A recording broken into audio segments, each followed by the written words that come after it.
Welcome back to the Illumination Lectures. And today we're going to be looking at the role of Mary Magdalene during the Jewish revolt. And again, this is taken from my book, King Jesus, which is a comprehensive tour of the alternate evidence that can be found about gospel events when taken from the Gospels themselves, the Talmud, and the Gnostic Gospels. And you might be asking how we can research Mary Magdalene, because she appears to be a bit of a fictional character within the Gospel stories. We only have one or two fleeting references to her. Well, yes, that may be true, but she also appears within the Talmud. And that gives us a lot more information to go on. And think about that for a minute. The Talmud is this vast volume of Judaic history and Judaic law, and it mentions the biblical Jesus and the biblical Mary on many occasions. But why would the Jerusalem rabbis, why would the Talmudic scribes write about a fictional character?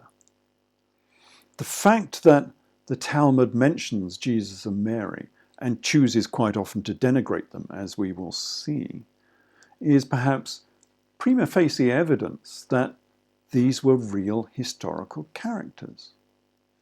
And so what does the Talmud have to say about Jesus and Mary? Well, firstly, do note that the Talmud is deliberately confusing. It has many comments that are sort of hidden in code, not just one or two comments. It's almost all the way through the Talmudic story. It's filled with secret jokes and pseudonyms. So I think that nobody else would know what the rabbis were talking about. Now, some of this was done using traditional sort of Pesher techniques. That Pesher is finding characters from the Old Testament, from the Torah, characters and events from the past which were similar to contemporary events that they were talking about. And if you knew what happened in the past to those characters and events, then surely the same might happen in the future for contemporary events. And so you can use this technique for prophecy. You can prophesy the future. But in doing so, you can also cover up the names of who you're talking about. You can be referencing, say, Jesus in contemporary events, but using the name of an Old Testament character. Like Balaam, for instance, which is often used as a pseudonym for Jesus, and we'll look at that in a minute. But not all of the Torah is in code. It says of Jesus, and this is a fairly obvious passage about Jesus, it says, on the eve of the Passover, Yeshu the Nazarene was hanged. 40 days before the execution, a herald cried, "He is going to be stoned because he practiced sorcery and he enticed Israel to apostasy. Anyone who can say anything in his favour, let him come forward and plead on his behalf." But since nothing was brought forward in his favour, he was hanged on the eve of the Passover. So this is fairly self-explanatory, isn't it? It was Jesus the Nazarene who was hanged on the eve of the Passover. And so this was the biblical Jesus. But you have to ask again, why would the Talmud comment on a fictional character? Again, this is fairly good evidence, really, that Jesus was a historical character. Otherwise, the Jerusalem rabbis would not have been talking about him in this fashion. And note again, the passage says that Jesus practiced sorcery, which is a common refrain within the Talmud. The Gospel calls these miracles, but the Talmud calls the same things magic or sorcery. Which is very similar to the Gospels saying that the miracles done by Simon Magus were actually magic. Because one man's magic is another man's miracle, I suppose. But remember that Simon Magus was a magus. He was a magi. He was a magician. That's where the term comes from. We talked about this on the talk about miracles. I think it was about talk number 2 or 3 in the talk series about Simon Magus and his miracles or his magic. But you have to wonder, what would the ancient writers, the ancient scribes, have made of someone like Dynamo, a modern magician, and the tricks and the magic that they can produce? Again, one man's magic is another man's miracle. The passage also here says that Jesus enticed people to apostasy. Well, yes, correct. He tried to change the Orthodox Jews of Jerusalem into Nazarene Judaism, his new Egypto style of Judaism, which venerated the zodiac, as we saw in lecture 2, I think it was, on the Judaic zodiacs.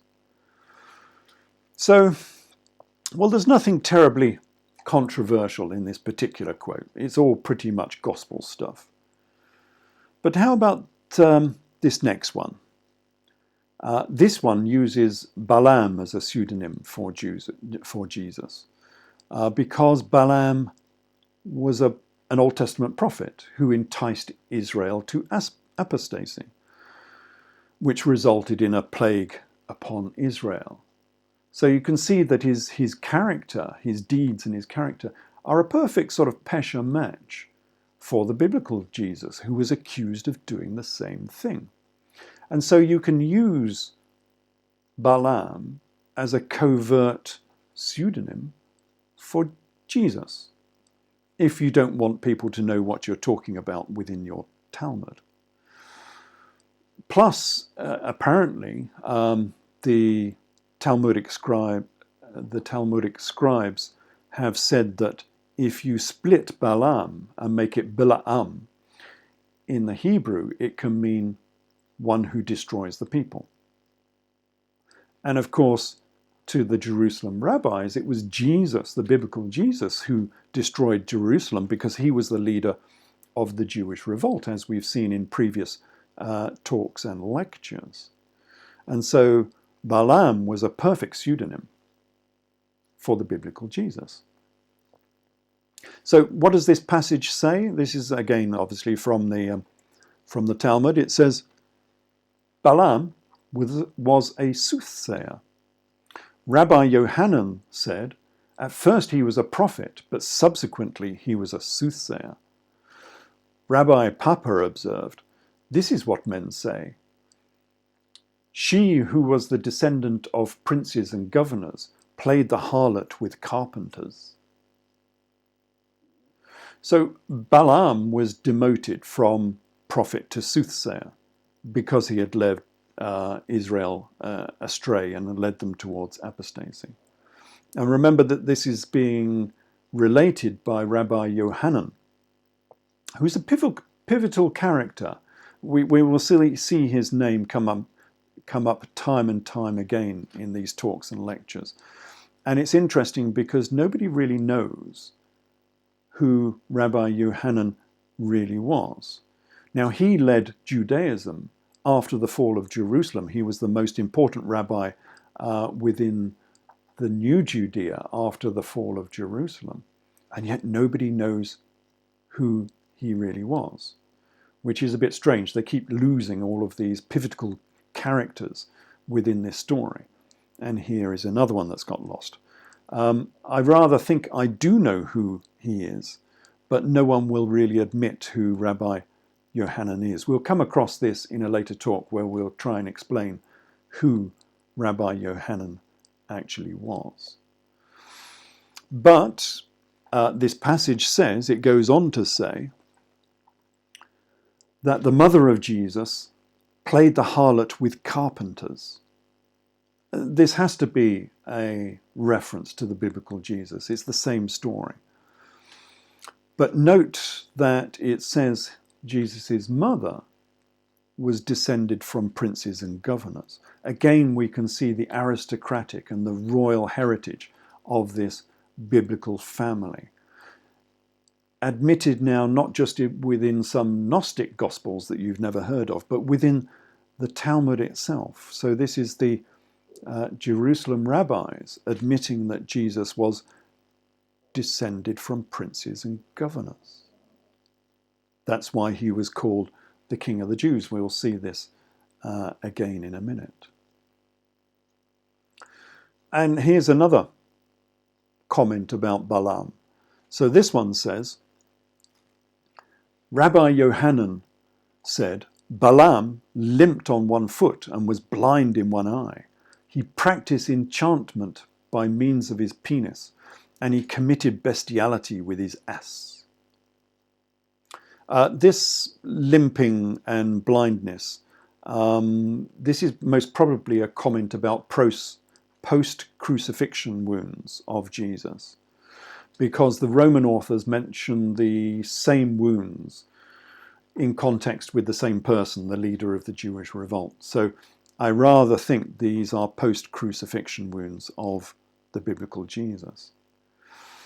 But notice here that this is where the denigration starts coming in, because this comment from the Talmud says that Jesus practiced enchantment with his penis and bestiality with an ass. Again, the rabbis didn't like Jesus because in their eyes he had started the Jewish revolt, which led to the destruction of Jerusalem and the destruction of the Temple of Jerusalem. And so they really didn't like this character. He destroyed their world. And sleeping with an ass, again, is a common refrain. There are several comments in the Talmud that mention this. It's not explained, actually, but I rather think there was a play on words here between the ass and the mother of Jesus, Mary the Virgin. And so this was a bit of a carping comment about incest and sexual immorality, which is mentioned, time and time again. Possibly because the mother and the daughter had the same name, so there was an amount of confusion between the two. And we'll see more of this later in this particular lecture.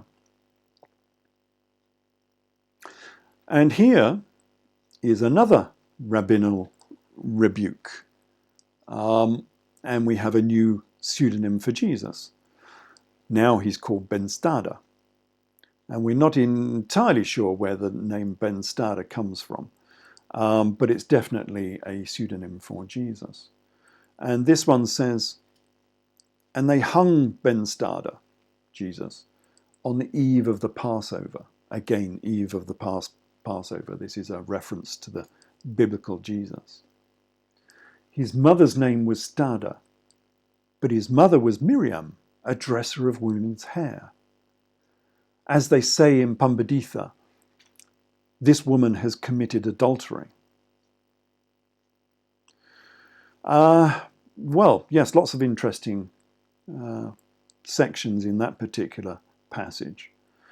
So yes, we know that this is the biblical Jesus because, again, he was crucified on the eve of the Passover. And then it goes on to mention Pumbeditha, which you probably won't actually, if you've not read my books, you probably won't know about. But Pumbeditha was the greatest seminary and university of the Jews, and it was based in Babylon, modern Iraq. In fact, Pumbeditha is Fallujah, which you've probably heard about from the last Iraqi war.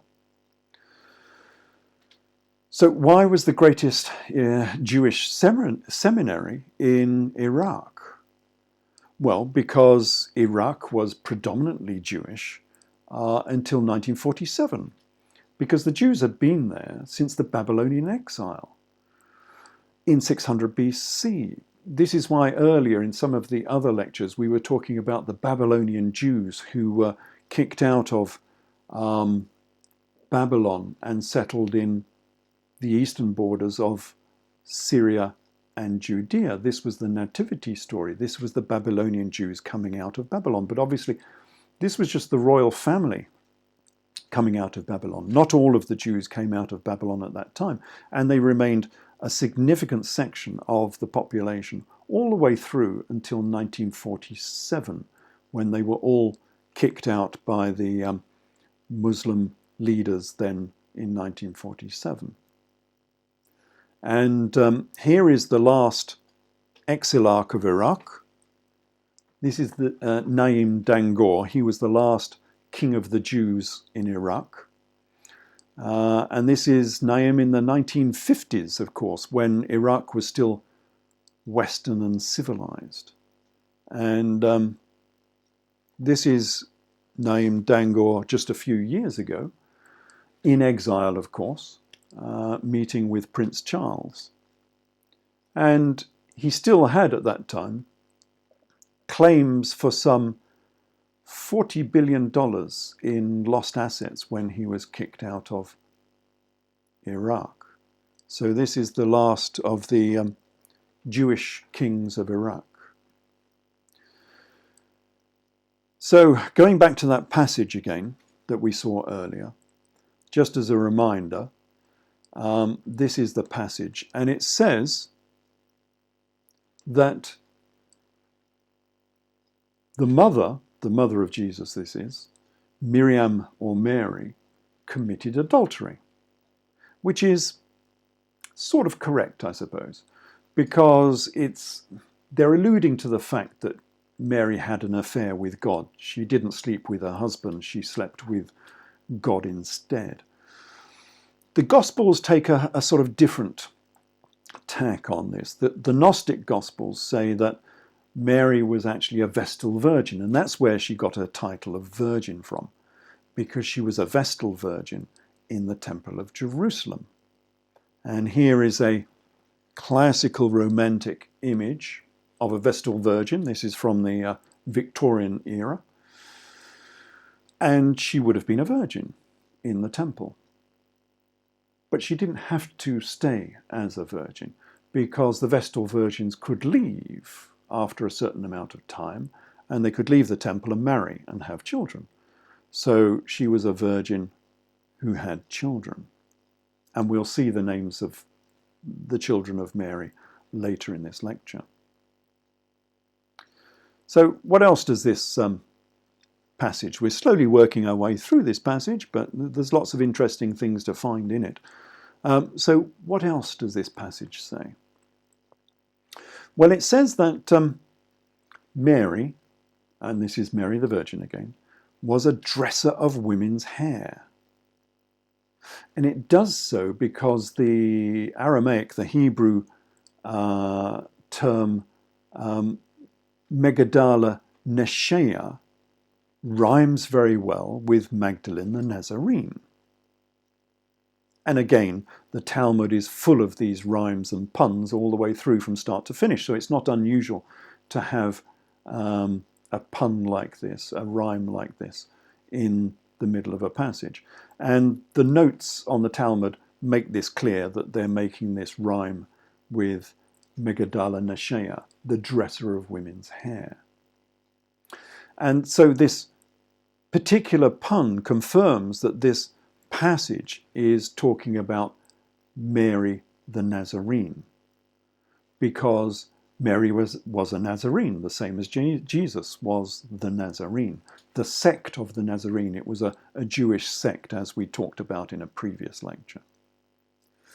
But note here, they may be confusing Mary the Virgin with Mary Magdalene. But remember that Magdalene is only a title. It's not a name. It's not a name of Mary. It's simply a title that's handed down from generation to generation. And that's quite possible because these two Marys, Mary the Virgin and Mary Magdalene, were quite possibly mother and daughter. And again, we'll look at that in a minute. Which is why the church will not admit that Jesus was married, because both the mother and the wife of Jesus were both called Magdalene, which is a bit of a problem because that sort of implies that Jesus married his sister. And we'll see more evidence for this later. So what does this title, this important title that was handed down from mother to daughter, what does this title actually mean? Well, Magdalene means tower, and it was taken from the Hebrew Magdal and the Egyptian Maktal, which both mean tower. But what sort of tower was this? What did the title refer to? Why did they have a title of the tower? Well, I think myself that this tower was actually a phallic symbol, because the Israelites, the early Israelites, venerated the fertility of the penis, of the phallus, as did many ancient religions. I mean, this was quite common in the ancient world. There were two main concerns of ancient religions. One was astronomy, that the world would keep turning, so we would still have day and night, and we would still have seasons. And the other thing was fertility, that the crops would still grow and the people would still have children. So the phallus was venerated all over the globe as a symbol of fertility. And it was by the early Israelites too, and we know this because it says so in the Torah. This is from the Tanakh. This is from Chronicles, which is the era of sort of King David and King Solomon. And the Torah says, concerning Makkah was one of the queens, the mother of Asa, the king removed her from being queen because she had made an idol in a grove. And Asa cut down her idol and crushed it and burnt it. Interesting. This idol was a mifletzeth, or a horrible thing. So what kind of horrible thing was in this grove?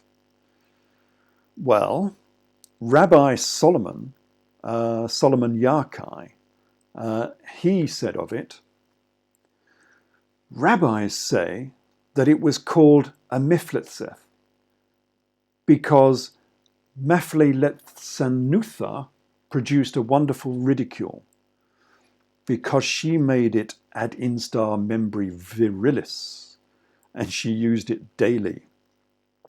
Yeah, she used it daily. She must have been insatiable, I suppose. Okay, so if your Aramaic and Latin is not really up to scratch, what does this mean? Well, it's yet another play on words, as you might expect. They are just full of this, whether it's the Torah or whether it's the Talmud. And the venerable theologian Adam Clarke explains what it all means. And Adam Clarke says, it's pretty evident that the idol was a mere priapus, or something of the same nature, and doubtless Makkah worshipped it with the most impure rites. What the Roman priapus was, I need not tell the learned reader, and as to the unlearned, it would not profit him to know. Yeah, okay, so we're still in the dark a little bit. So what is a priapus? Well, here is the Roman priapus, and now you can see what they were talking about. So Adam Clarke, well, he was a Victorian. I mean, we're going back a few years here. So he was conforming to Victorian sensibilities.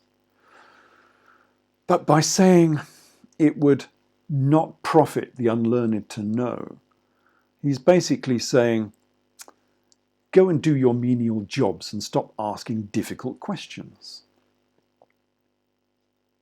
And okay, you might expect that in the Victorian era, but theologians and priests have done the same ever since.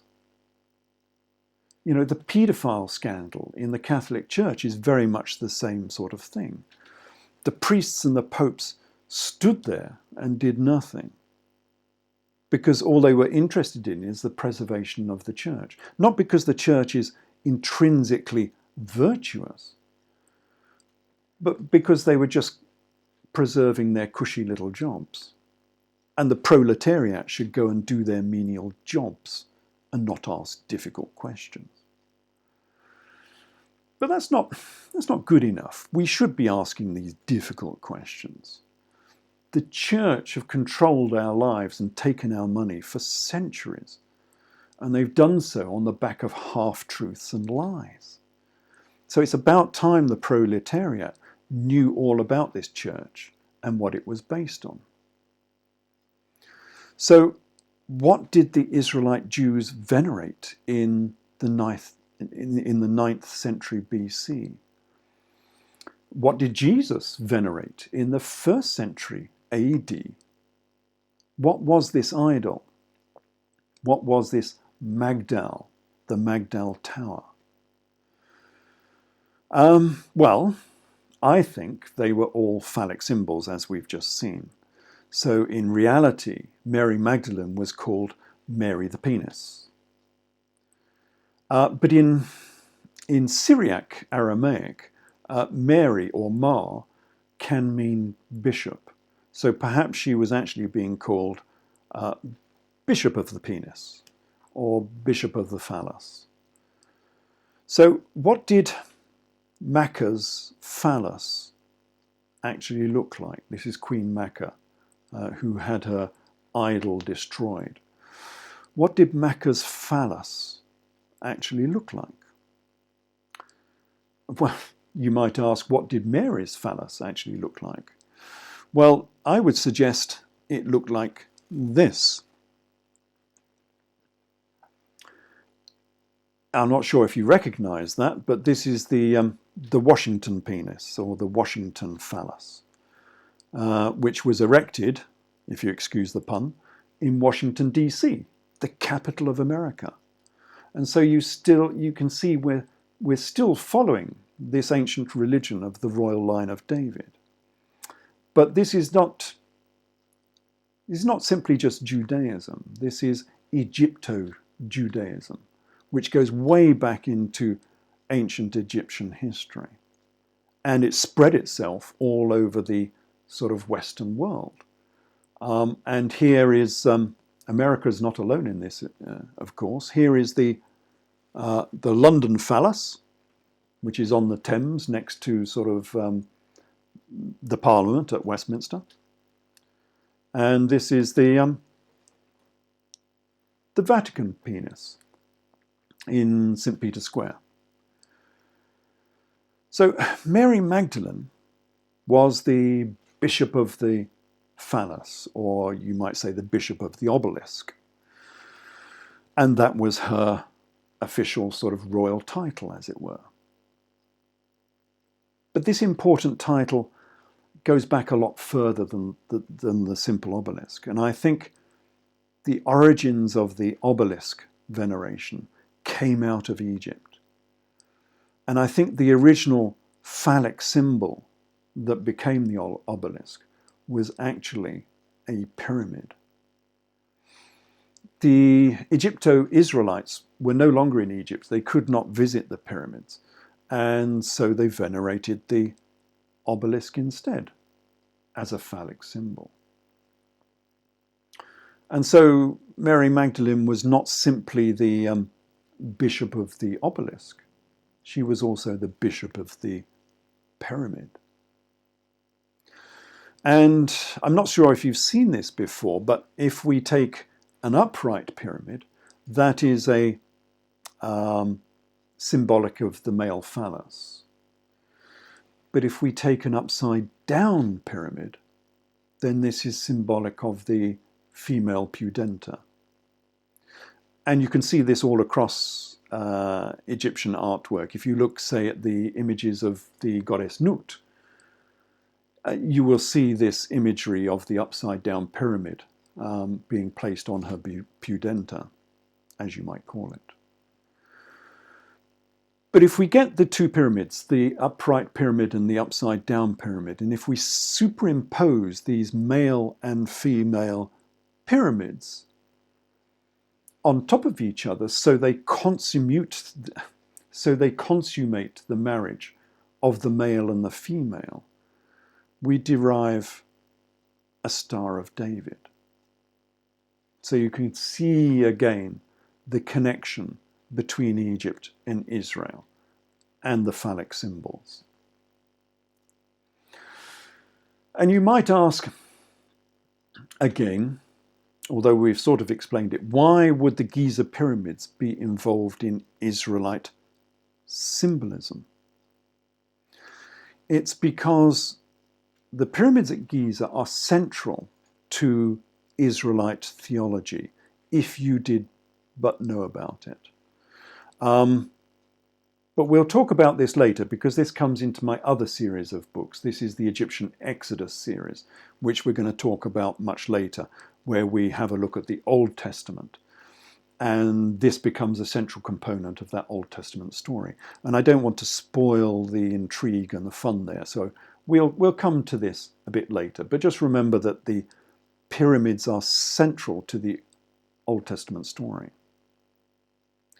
But even without this extra layer of knowledge, we still know that Jesus was half Egyptian because, as you saw in Lecture 1 on Cleopatra to Christ, Jesus went to Egypt for his education. Out of Egypt I have called my son. Plus the Talmud says of Jesus, and this sort of backs up what we've been saying, the Talmud says of Jesus, Rabbi Eliezer, or Eliza, said to the sages, but did not Ben Stader bring forth witchcraft from Egypt by means of scratches upon his flesh? But he was a fool, and proof cannot be derived from fools. This is Ben Stader again, so again we're talking about Jesus here. And it says that Jesus brought out witchcraft from Egypt in the form of scratches. Well, I've interpreted these scratches as being tattoos, which are obviously made via a form of scratching the skin. And normally these tattoos would be between the shoulder blades, so that they're not normally shown in normal life. And these tattoos conveyed witchcraft in some fashion. Well, if you look at other passages in the Talmud, it says that they conveyed or spelled the name of God, the hidden name of God. Because remember, within Judaism, you're not allowed to write or utter the name of God. And so Jesus having the name of God written on his skin in the form of tattoos was somewhat heretical. So, as we've seen from this opening address in this particular lecture, the Talmud does mention the biblical Jesus and Mary Magdalene on several occasions. However, it also mentions the historical Jesus of Gamala. The Jesus of Gamala we've talked about in previous lectures. Remember that Jesus of Gamala was all but proven to be the biblical Jesus in previous lectures. So what does the Talmud say of Jesus of Gamala, the biblical Jesus? Well, the first thing of interest is that it mentions his marriage. Now this is interesting because here we're getting to the central topic of this subject. So who did Jesus of Gamala marry? Well, the Talmud says, it once happened with Jesus ben Gamala that he betrothed Martha, the daughter of Simon Boethus, and the king appointed him as high priest. So Jesus of Gamala married Martha, and possibly Mary too, who were the two daughters of Simon Boethus. And don't worry about who Simon Boethus was at present, but he's an important character during the Jewish revolt. He was one of the big aristocrats of Judea and Syria. So Jesus of Gamala married Martha and possibly Mary of Simon Boethus. Mary and Martha, who lived at the house of Simon Boethus. Does that sound familiar? Well, it should do, because the biblical Mary and Martha of Bethany also lived at the house of Simon. So was the biblical Simon the Talmud's Simon Boethus? Were they the same? Well, Professor Robert Eisenman thinks so, because he equates these two Simons together. And he also equates Mary and Martha of Bethany with Mary and Martha Boethus. They were the same people. Well, Professor Eisenman will not say they are the same people because of the chronology. And so he has to say the one based their lives upon the other, but they're not the same people really. It's just the same story. But if we accept this chronological chasm that we've talked about on many occasions before, that all these events from the AD 60s were sent back into the AD 30s, then yes, they are the same people. Mary of Bethany was Mary of Boethus, because they both lived at the house of Simon. And so here is Mary and Martha of Bethany talking with the biblical Jesus, Jesus of Gamala, because this is who Jesus of Gamala married. He married Mary and Martha of Bethany. And remember, which one of these is the Mary Magdalene character?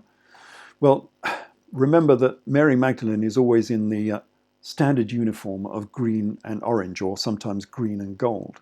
And she always has the alabaster jar, the symbol of Mary Magdalene. So Mary Magdalene in this one is the far lady who's dressed in the green and gold. Although she doesn't have an alabaster jar, which is a bit odd.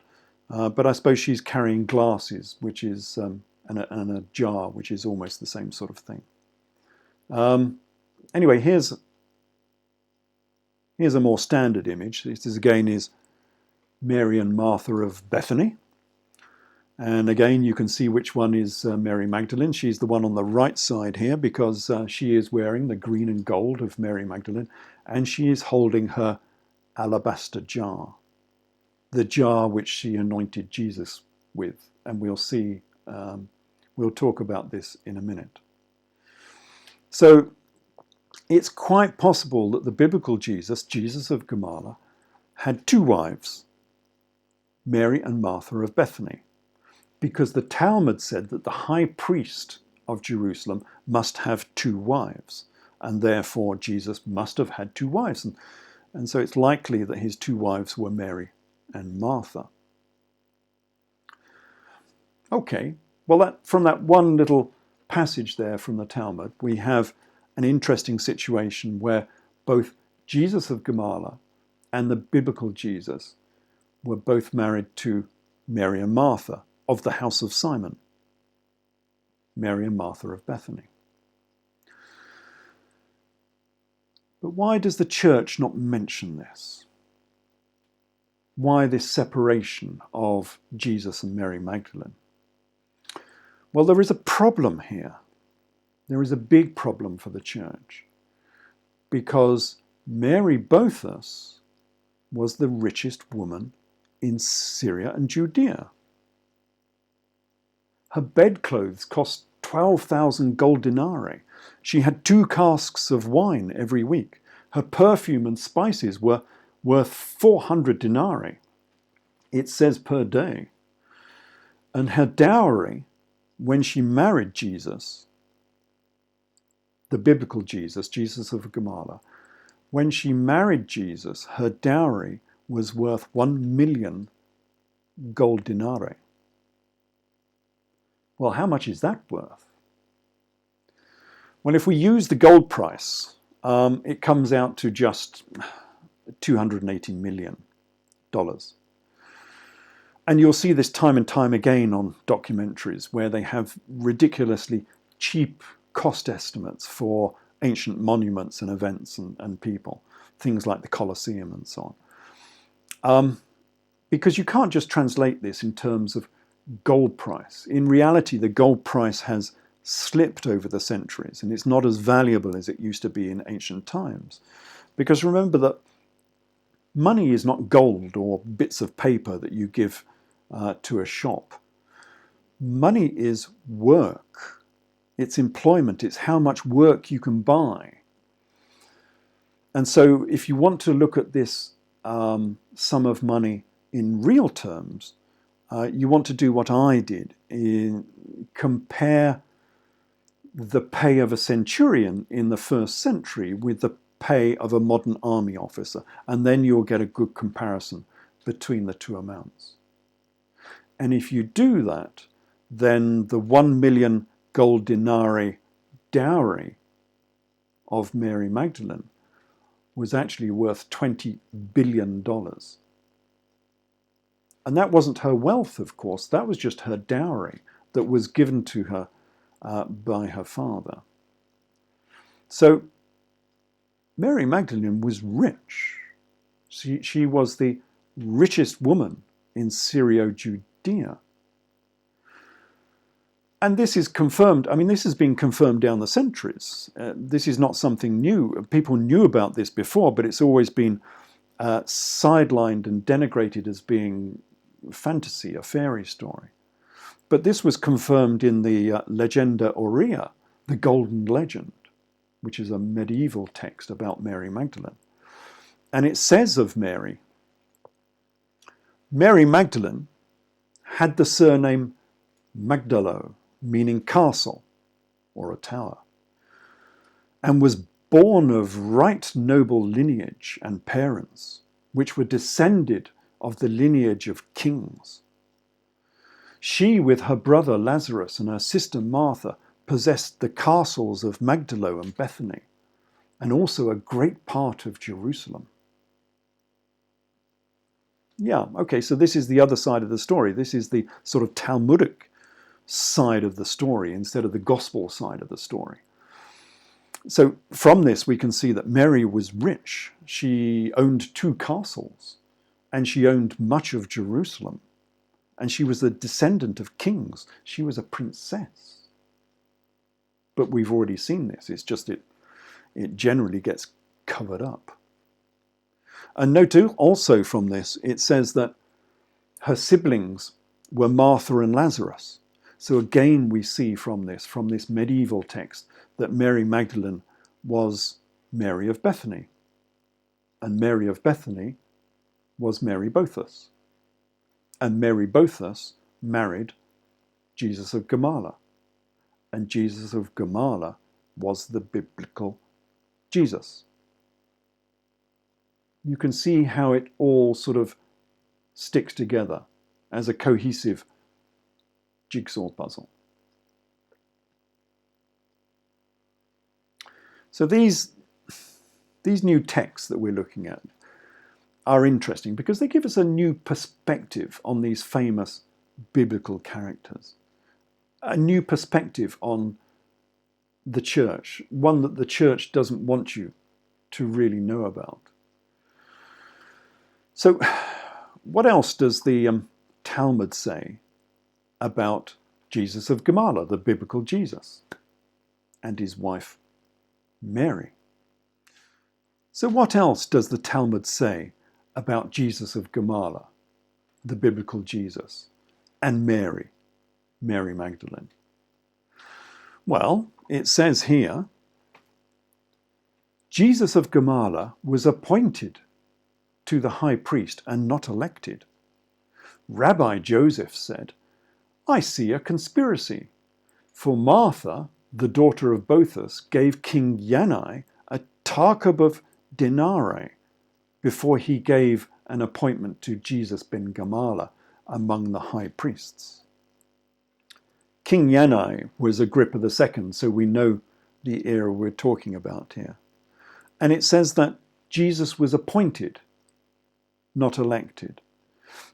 And that's true because Hebrews 7 says so. If you read Hebrews 7 is quite a long passage, so I won't repeat it here, but Hebrews 7 says that Jesus was appointed to the high priest of Jerusalem because Jesus was not of the priestly line of Aaron, so he shouldn't really have become a high priest.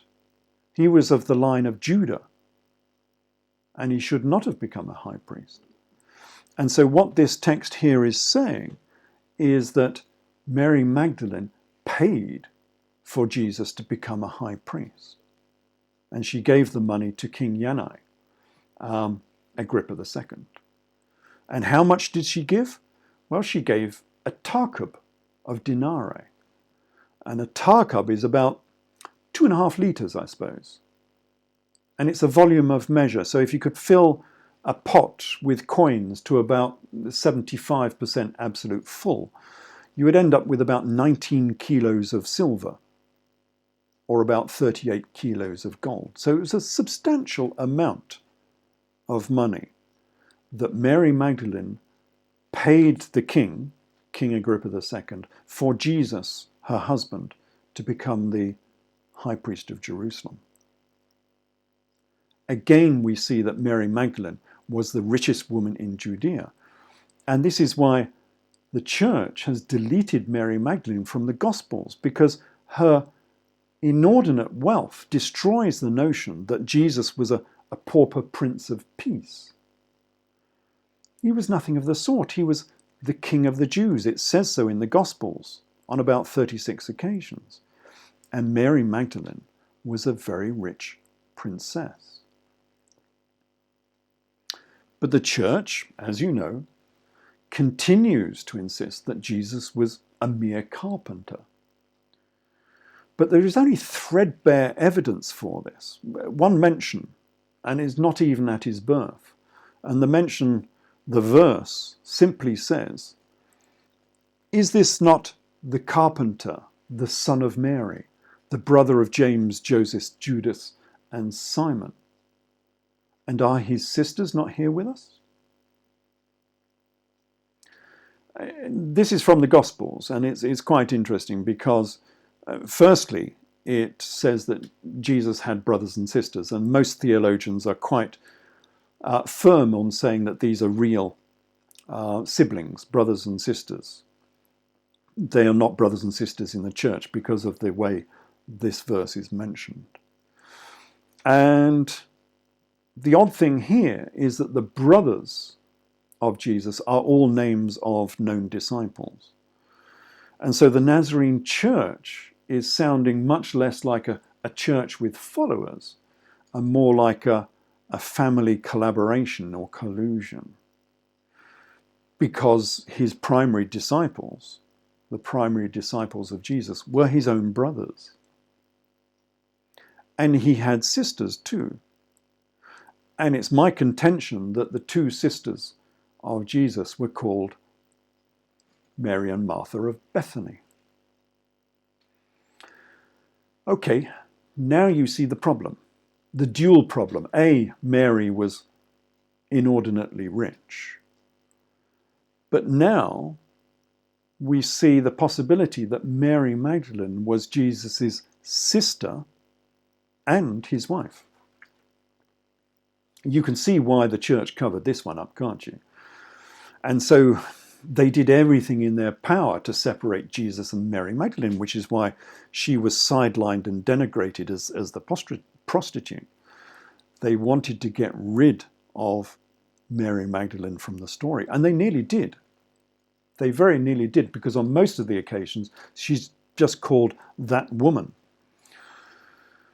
It's only because her name was preserved in a couple of verses that we know who that woman was. She was Mary Magdalene. But this sort of sibling marriage was fairly common in this early era between monarchs and aristocrats. Well, even in the gods, because if you look at Osiris and Isis, of course, they got married, which is very much the same as Adam and Eve. But then looking into the royal line, we have Akhenaten, who married 3 of his daughters, and the Ptolemies of Egypt, including Queen Cleopatra. They all had sibling marriages, as did several of the Herods and King Agrippa the second, who married his sister Berenice. And even the disciples had sibling marriages. And again, you won't be taught this from Sunday school or from the pulpit, because they won't want to tell you about this. But Saul, this is St. Paul, of course, Saul said, "Have I not the liberty to lead about a sister wife, as do the other disciples and the brothers of the Lord and St. Peter?" So here is Saul, St. Paul, wanting a sister wife, an Adelphis Guernica, just as Jesus had with Mary Magdalene. He had a sister wife. And well, the church will deny this. They have to deny this, but the church will deny this, and they will often mistranslate it. And out of the 25 Bibles I've used in this research, only 3 of those Bibles translate this verse correctly. And they are what is known as the literal Bibles, the ones that don't try to interpret the text, they just translate it. And they are the 1890 Derby, the Living Oracles, and the 1902 Rotherham Bibles. And they translate this verse correctly as Saul looking for a sister wife.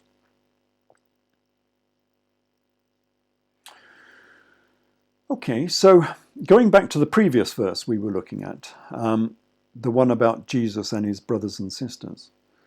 We'll just put it up again here for you. The other thing about this particular verse is the mention of a carpenter, which is another mistranslation, because Jesus was not a carpenter. The verse actually says that Jesus was a tekton, which means architect. And you can still hear the Greek tekt in the modern English architect. An architect just means, in the Greek, the chief tekton. So Jesus was not a simple artisan. He was an architect. And we can take this one step further, because in the Greek, an elefthero tekton is a Freemason. And it's my contention that Jesus was a Freemason. And people, including Freemasons, will say this is not possible because Grand Lodge was only established in 1717. But hold on a minute. The whole basis of Freemasonry is the building of the Temple of Solomon in the 10th century BC. And King Solomon was a Freemason. The Kebra Nagast says so. And we'll go through that again in a future lecture. So of course Jesus could be a Freemason in the 1st century if King Solomon had been a Freemason 1,000 years before. And we know that Jesus was a Freemason because the raising of Lazarus in the Gospel of John is a 3rd degree Masonic raising. And the Gospel of John says of this, and then they took away the stone from the place where Lazarus was laid. And Jesus cried with a loud voice, "Lazarus, come forth." And he that was dead came forth, bound hand and foot with grave clothes, and his face was bound with a napkin. Well, this is simply a Masonic 3rd degree, and every Mason who has been through the 3rd degree will go through exactly the same ceremony as Lazarus. And so this was no miracle of the raising of Lazarus. This was just raising Lazarus from the third degree, because in the third degree you are hiram abif and you die, and then you were raised from the dead again in this ceremony. And during this ceremony you are wrapped in grave clothes and you have a napkin around your head, or in modern terms you are wrapped in a blanket and you have a hoodwink around your head. And here's another look at this. This is from Duncan's Masonic ritual, and again you'll see that the candidate has a blindfold. Now sometimes it's a blindfold, sometimes it's a hood, but you are definitely hoodwinked. You have a napkin on your head, exactly the same as Lazarus does. And then of course the hood is removed once you come back from the dead. So the raising of Lazarus was just simply a Masonic third degree raising, because Jesus was a master mason and he was raising Lazarus from the dead, as it were, within this ceremony. So we're nearing the end of this particular lecture, and I think we've seen fairly good evidence that the gospel story is actually about the Jewish revolt in the AD 60s, AD 66 to AD 70, which was led, the leader of the Jewish revolt was Jesus of Gamala, the biblical Jesus. And his wife was Mary Bothus, who we know as Mary Magdalene, the richest woman in Judea, the woman who bought the high priesthood for her husband, Jesus. And so, yeah, Mary Magdalene, because this talk is mainly about Mary Magdalene, was the richest woman in the Near East. And she was an aristocrat and a princess. And remember, yeah, it's worth remembering that in the first century, Syria was probably the wealthiest province within the Roman Empire. This is before Islam came along in the 8th century AD and wrecked the entire economy of Syria. The temples, the Roman temples within Syria are the largest and richest within the empire. This, for instance, is the temple at Baalbek, which was the largest temple in the empire. And unfortunately, this photo really doesn't do it justice, because there is nothing to give it scale. Unfortunately, when you go to Baalbek, you're often on your own, because nobody goes there, because it's been such a dangerous location over the years. And so when I was there was nobody there, except for much later on a party of Koreans turned up for no good reason. But anyway, there was me, all on my own, at Baalbek. And so there is no scale to these particular pillars, but these pillars are more than 2 meters in diameter. These are truly vast pillars, and this temple, this is the temple of Jupiter, they call it, was a vast, vast temple, the largest in the Roman Empire. And this is in what used to be Syria, of course. It's now in Lebanon. And here's another one. This is Palmyra. You're probably more familiar with Palmyra.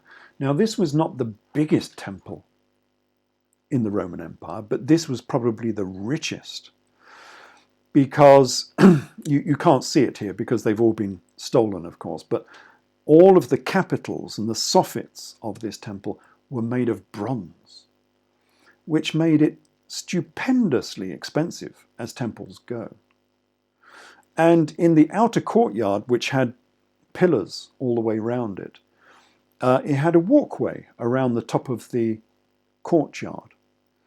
And to get to the walkway, you went up a spiral staircase which was inside one of the pillars. So the pillar was so large it had a spiral staircase inside it. That was the wealth of the Temple of Palmyra. Unfortunately, you can't see this anymore because ISIS went along and blew this temple up. So it no longer exists, unfortunately. But that's the problem with still having Neanderthals in the 21st century. You know, paleontologists will say that Neanderthals went extinct a million years ago or so. But they didn't. They're still with us. They are still with us. And this one is Apamea. Again, it's in Syria, Roman city, and it's just a forest of pillars from end to end. It must have been a stupendous city in its day. Really, really stupendous.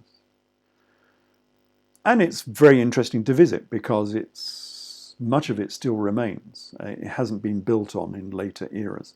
And so you can still go round its main high streets, which is very interesting.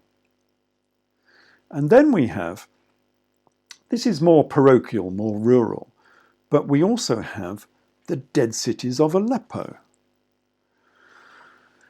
Now, there are said to be 800 of these towns, cities, and small villages dotted around Aleppo, which have all been abandoned. And they were abandoned because of the invasion, the Muslim invasion in the 8th century AD. But the towns and cities are still there. You can still wander down their high streets and go into their churches. This is one of the churches, because all of Syria was Christian, of course. You can still go into their churches and houses because they're still standing, as you can see here in this image. This was the wealth of Syria. And the main aristocrat of Syro-Judea in this era was Mary Magdalene. So she was not only the richest woman in Syro-Judea, she was the richest woman in the richest province within the Roman Empire. But, this royal family bet their great power, their wealth and influence on a revolt against Rome in the 1st century. They tossed the coin of fortune, a golden coin no doubt, and it hung in the air, spinning slowly. And then it came down tails, and they had lost. So what happened to this stupendously wealthy family? Well, many of their lands were confiscated, as you might expect, and all of their wealth was confiscated, including not simply the wealth they had in Jerusalem, but including the gold menorah from the Temple of Jerusalem, when the Temple of Jerusalem was destroyed, of course. And as we will see later, this gold menorah, solid gold menorah, was given to the temple by Mary Magdalene's mother. And here it is. This is on the Arch of Titus in Rome, with the soldiers carrying off the solid gold menorah from the Temple of Jerusalem. And what did Emperor Vespasian do with Mary Magdalene's money? Well, he built this. He built the Colosseum in Rome, this stupendous sports arena in the center of Rome. That was the level of wealth that this Egypto-Judean family actually had. Not simply this Egypto-Judean family, but this biblical family, the wealth of the biblical Jesus. In addition, obviously we had this confiscation of all their money. Jesus was taken as a prisoner to Rome. And we'll talk more about that later, because we do have an account of this from the works of Josephus and others. So we'll talk more about that in later lectures. But meanwhile, Mary Magdalene was left as a pauper in Jerusalem. How had the mighty fallen after the Jewish revolt? And the Talmud, this wonderful history book of biblical events, the Talmud gives us a flavor of what happened to Mary Magdalene. And this passage is narrated by Rabbi Yohanan ben Zakkai. We saw him before, and we'll come across him later. because he is rather pivotal to this story. And note in this passage that Johanan is trying to become the new Jesus. And it says, Rabbi Yohanan ben Zakkai left Jerusalem riding upon an ass, while his disciples followed him. And he saw a girl picking barley grains from among the dung of Arab cattle. As soon as she saw him, she wrapped herself with her hair and stood before him. Master, she said to him, feed me. My daughter, he asked her, who are you? She replied, I am Mary, the daughter of Boethus Nicodemus. My daughter, he said to her, what has become of the great wealth of your father's house? Oh, how Rabbi Yohanan must have loved and savoured this moment. The once haughty Mary Magdalene, Mary Boethus, who would only walk on carpets, was now starving in the streets and picking up grains of barley from among the dung of Arab donkeys in the ruins of the devastated city of Jerusalem. So Yohanan pretends not to recognize her. Who is this wretch, he says. While Mary Magdalene wrapped herself with her hair. And this is how we know that this is Mary Magdalene, not simply Mary Boethus, because this is a direct allusion to Mary Magdalene, because especially in medieval iconography, Mary Magdalene is quite often portrayed as being wrapped in her own hair, because later on she became Mary of Egypt, which was a later manifestation of Mary Magdalene, who was similarly wrapped in her own hair. And so these images of a woman wrapped in her own hair are always images of Mary Magdalene, which is why we know that this passage